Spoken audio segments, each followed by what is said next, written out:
இந்த ரிபப்ளிக் டேல ஏகப்பட்ட ஆயுதங்கள் டிஸ்பிளேக்கு வைக்கப்பட்டிருந்துச்சு. அதில் மிக முக்கியமான எல்லாரோட பார்வையும் திருப்பின ஆயுதம் என்ன அப்படின்னா ஒரு ஹைப்பர்சானிக் மிசைலோட ப்ரோட்டோடைப் தான். இந்த ஹைப்பர்சானிக் மிசைல் ப்ரோட்டோடைப் எதற்காண்டி உருவாக்கப்படுது, இதனோட பயன்களை பற்றி தான் இன்னைக்கான காணொலியை நம்ம பார்க்க போகிறோம். நான் உங்கள் ஆகாஷ், தமிழ் பொக்கிஷம் அழகும், டிபி டிஃபென்ஸ். முதல் விஷயம், long range anti ship hypersonic missile அப்படின்னு இதற்கு கொடுத்துருக்கக்கூடிய பெயர் எதை இம்ப்ளை பண்ணுது அப்படின்னா இது ஒரு ஹைப்பர்சானிக் ஆன்டி ஷிப் வெப்பன். இன்னைக்கு தேதிக்கு இந்தியா கிட்ட இருக்கிறதுலையே திறன்பட செயல்படக்கூடிய ஒரு ஆன்டி ஷிப் வெப்பன் அப்படின்னா அது பிரம்மோஸ் ஏவுகணை தான்.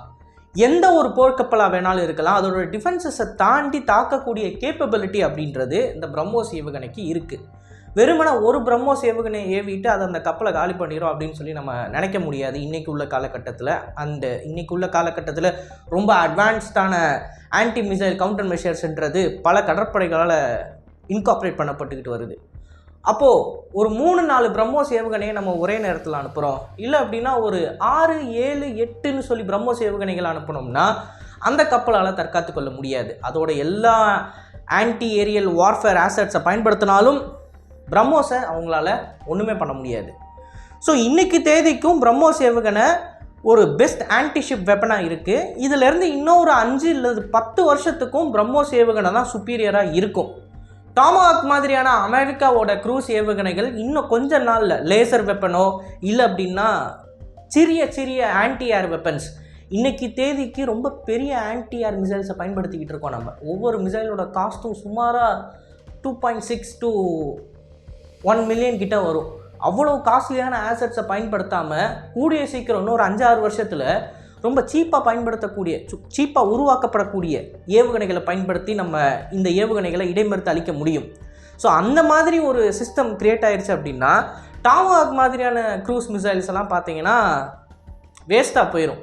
ஏன்னா டாமாஹாக் இன்றைக்கி தேதிக்கு ரொம்ப டெட்லியாக இருக்கிறதுக்கான காரணம் ஒன்று அதோட ப்ரிசிஷன், அது துல்லியமாக தாக்கும் எதிரிகள் கிட்ட போய்.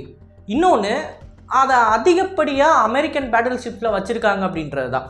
ஒரு பேட்டில் ஷிப்பில் 80-90 டாமாஹாக் மிசைல்ஸ் இருக்கும். ஈவன் அவங்களோட சம்மரின்ஸில் கூட 80-90 டாமாஹாக் மிசைல்ஸை பொருத்தி வச்சுருக்காங்க. ஸோ யூஎஸ் நேவியோட ஆசட்ஸ் எல்லாத்தையும் நீங்கள் கன்சிடர் பண்ணி பார்த்தீங்க அப்படின்னா ஒரு கேரியர் பேட்டில் குரூப்பில் கிட்டத்தட்ட 6-7 டெஸ்ட்ராயர் போர் கப்பல் இருக்கும், ஒரு 3-4 நீர்மூழ்கி கப்பல்கள் இருக்கும், ஒரு ஏர்கிராஃப்ட் கேரியர் இருக்கும். ஏர்கிராஃப்ட் கேரியரில் சுமாராக ஒரு 80 ஏர்கிராஃப்ட், ஒவ்வொரு ஏர்கிராஃப்ட்லையும் 3 டாமாஹாக்கு, ஒவ்வொரு டெஸ்ட்ராயர்ஸ்லையும் 80 டாமாஹாக்கு நீங்கள் கணக்கு போட்டு பார்த்தீங்கன்னா ஒரு கேரியர் பேட்டில் குரூப்பால் 3-4 சிட்டியை வரைபடத்திலிருந்து அழிக்க முடியும். அந்த அளவுக்கு ஒரு கேப்பபிலிட்டி எப்படி யூஎஸ் நேவிக்கு வந்திருக்கு அப்படின்னா இந்த டாமாஹாக் ஏவுகணைகளை அதிகப்படியாக ப்ரொடியூஸ் பண்ணி அவங்களோட பேட்டில் ஷிப்ஸில் இன்டெகிரேட் பண்ணி வச்சுருக்கிறதுனால தான். அந்த பேட்டில் ஷிப்பில் இருக்கிற டாமாஹாக் மிசைல் சக்தி வாய்ந்தது கிடையாது. அந்த டாமாஹாக்கை ஒரு கணிசமான அளவுக்கு நம்பர்ஸில் ப்ரொடியூஸ் பண்ணி அதை எல்லா ஆசட்லையும் டெப்ளாய் பண்ணி வச்சுருக்காங்க பார்த்தீங்களா, அதுதான் அமெரிக்காவுக்கு சக்தியை கொடுக்குதே தவிர சிம்பிளி அந்த ஏவுகணை அமெரிக்கன் நேவிக்கோ இல்லை அமெரிக்கன் ஏர்ஃபோர்ஸுக்கோ அந்த பவரை கொடுக்கறது இல்லை. The amount the missile is manufacture, the amount of missiles the ships carry, இதுதான் ரொம்ப முக்கியம்.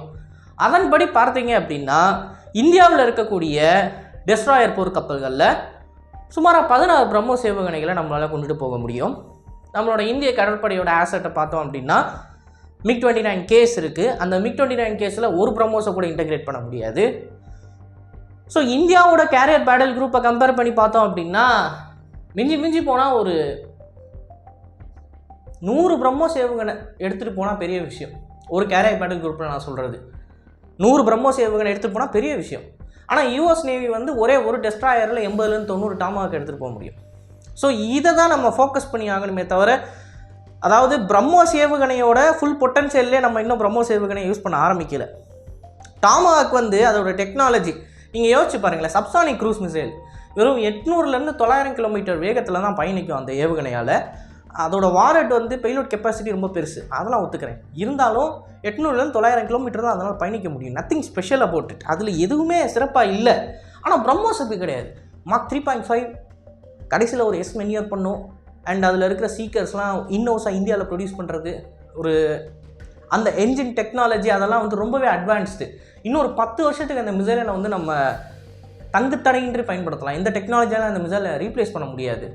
இப்போது புதுசாக ஏர் டிஃபென்ஸ் சிஸ்டம்ஸ்லாம் கொண்டு வராங்க அப்படின்னா ஜஸ்ட் இந்த மிசைலோட ஸ்பீடை மார்க் 3.5லேருந்து மார்க் 5.5க்கு இன்க்ரீஸ் பண்ணிட்டோம், ஹைப்பர்சானிக் ஸ்பீடில் இந்த மிசைலை ட்ராவல் பண்ண வச்சுட்டோம் அப்படின்னா புதுசாக கண்டுபிடிக்கக்கூடிய வான் பாதுகாப்பு அமைப்புகளால் கூட இதை தடுக்க முடியாது.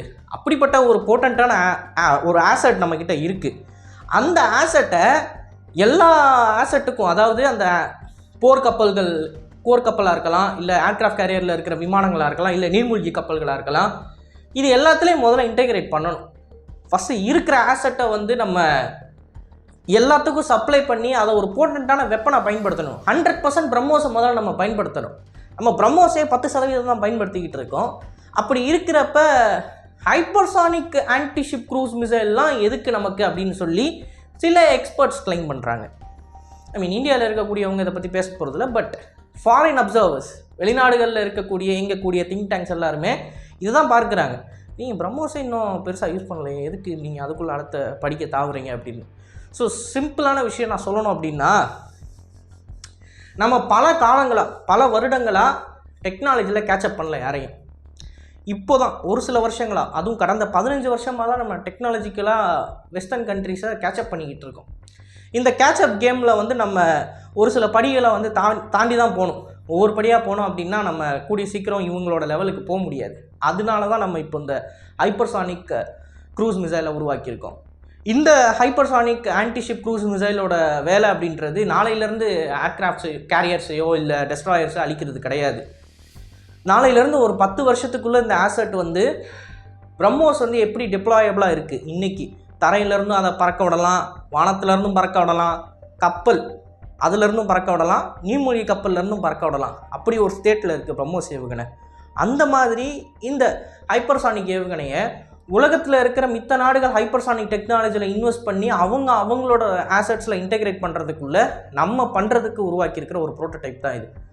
ஸோ நம்ம வந்து ஸ்டெப் பை ஸ்டெப்பாக போகணும் அப்படின்னா ஃபஸ்ட்டு பிரம்மோஸை வந்து நம்ம எல்லா ஆசெட்ஸ்லையும் இன்டெகிரேட் பண்ணிவிட்டு அதை ஃபஸ்ட்டு ஆப்ரேஷனல் ஆக்கிட்டு அதுக்கப்புறம் தான் இந்த சைடு வந்திருக்கணும்.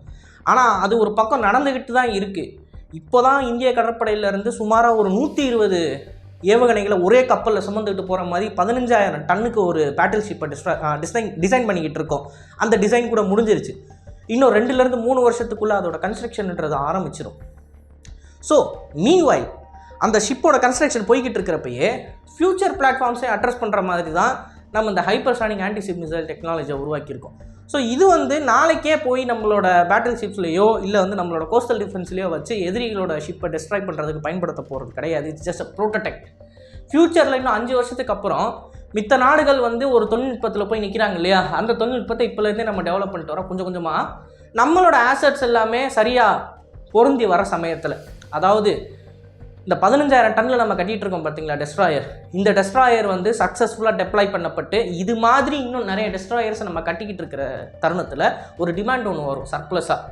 முன்னாடி மொத்தம் ஈஸ்டர்ன் பேட்டில் ஃப்ளீட், அதாவது ஈஸ்ட் வெஸ்ட்னு சொல்லி ரெண்டு பக்கமாக நம்ம பிரிக்கலாம்.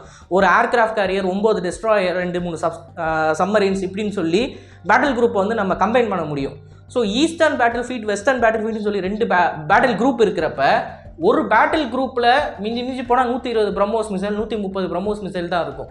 ஆனால் ஃப்யூச்சரில் இன்னும் 4 வருஷத்துக்கு அப்புறம் நம்ம கட்ட போகிற கப்பலில் ஒரே கப்பலில் 120 பிரம்மோஸ் மிசைல் ஸ்டாக் பண்ண முடியும். ஒரே கப்பலில் நான் சொல்கிறது. ஆப்வியஸ்லி வந்து பாதி வந்து ஆன்டி ஏர் வெப்பனரிக்கு போயிடும், பட் ஸ்டில் ஒரு தியரியாக நான் சொல்கிறேன். ஒரே கப்பலில் ஒட்டுமொத்தம் கேரியர் பேட்டில் குரூப்பில் இருக்கிற பிரம்மோஸ் மிசைலே நம்மளால் ஸ்டாக் பண்ண முடியும். அந்த கேப்பபிலிட்டி நமக்கு கிடைக்கிறப்போ ஒரு டிமாண்ட் வரும். ஓகே, பிரம்மோஸ் பத்தாது, நமக்கு இன்னும் நிறையவே மிசைல்ஸ் தேவைப்படும் அப்படின்னு. அந்த டிமாண்டை உணர்ந்து தான் நம்ம இப்போது இந்த ஹைப்பர்சானிக் மிசைல் ப்ரோக்ராமில் இன்வெஸ்ட் பண்ணிக்கிட்டு இருக்கோமே தவிர, இந்த ஹைப்பர்சானிக் மிசைல் ப்ரோக்ராம்ன்றது நாளைக்கே வந்து போய் நம்மளோட கோஸ்டல் டிஃபென்ஸ்லையோ இல்லை எனி அதர் பேட்டில் ஷிப்லையோ பொருத்தப்பட போகிறது கிடையாது. Look at the size. Republic day பரேடில் அது இருந்தப்போ அதோட சைஸை பாருங்கள். அந்த சைஸை தூக்கி எந்த பேட்டில் ஷிப்லையும் நம்மளால் இன்றைக்கி தேதிக்கு பொருத்த முடியாது. ஸோ இந்த தியரி வந்து எதற்கு அப்படின்னா, நான் ஆல்ரெடி சொன்ன மாதிரி கேட்சப்புக்காண்டி தான். இந்த நாடுகள் ஒரு லெவலில் இருக்காங்க, அந்த லெவலுக்கு நம்ம சில படிகளை தாண்டி போகிறோம், அவ்வளோதானே தவிர இது வந்து இந்த மேற்கு நாடுகளோட திங்க் டேங்க்ஸ்லாம் சொல்கிற மாதிரி பிரம்மோஸை ரீப்ளேஸ் பண்ண போகுது அப்படின்ற கான்செப்ட் கிடையாது. ஸ்டில் இன்னொரு 5லேருந்து 10 வருஷத்துக்கு இந்தியாவோட ப்ரைமரி ஆன்டிஷிப் வெப்பன் அப்படின்றது பிரம்மோஸ் ஏவுகணை தான். அதை மாற்றவே முடியாது. ஃப்யூச்சருக்கு தான் இந்த ஆசெட். ஸோ இந்த ஆசெட்டை பார்த்த உடனே நிறைய பேர் பிரம்மோஸை வந்து ரீப்ளேஸ் பண்ண போகிறாங்க அப்படின்னு நினைப்பீங்க. கிடையவே கிடையாது. பிரம்மோஸோட யூட்டிலைசேஷனை இன்னும் நம்ம ஃபுல்லாக பண்ணலை. அதை 100% யூட்டிலைஸ் பண்ணி அதற்கப்புறமா தான் இந்த மிசைலை கொண்டு அதை நம்ம ரீப்ளேஸ் பண்ணுவோம் அப்படின்றது தான் இன்றைக்கான காணொலியில் நான் சொல்லணும் அப்படின்னு நினச்சேன். ஸோ இதை பற்றி நீங்கள் என்ன நினைக்கிறீங்க அப்படின்றத மறக்காமல் கமெண்ட்ஸில் பதிவிடுங்க. அண்ட் இது போல் நிறைய தகவலை தெரிந்து கொள்ள டியூப் நியூஸ் பேஜை ஃபாலோ பண்ணிக்கோங்க. நல்லது இப்போ இருந்து நல்ல சமுதாயத்தை உருவாக்கும். நன்றி, வணக்கம்.